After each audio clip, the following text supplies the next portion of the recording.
Sa gitna ng umiiral na pogo ban sa bansa, may tila nakalusot na operasyon ng isang malakihang scam hub sa Parañaque. Mahigit 400 dayuhan ang huli sa akto, gayon din ang ilang ebidensya gaya ng script para sa love scam at investment scam. Sinubukan pa umunong tumakas ng ilan pero wala ring kawala.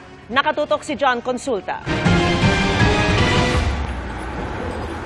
Sa bisa ng isang mission order, pinasok ng mga tauhan ng Bureau of Immigration at National Bureau of Investigation ang 15th at 16th floor ng isang gusali sa Parañaque City.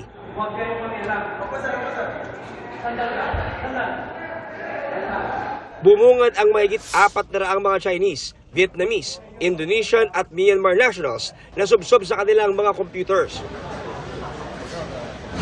May ilang nagtangkang tumakas at dumaan sa fire exit pero inabutan din sa labas ng building.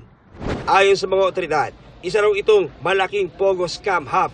Base sa mga script na nakita sa mga computer, love scam at investment scam umano ang ginagawa ng mga dayuhan. Marami silang nabibiktima pa rin. Yan ang ginagawa ngayon ng mga remnants. Ika nga, yung mga ayaw pa, matitigas ang ulo, nag-i-stay pa dito sa Philippines to victimize other people pa. Sa kabila ng umiiral na pogo ban ngayong 2025, may nakitang ebidensya ang mga otoridad na magpapakitang wala umanong plano magpaawat ang kanilang grupong inabutan. Nandito sila inabutan, nakupula sila dyan, at ang sabi ng mga tauhan ng Bureau of Immigration, itong mga taong ito ay for training.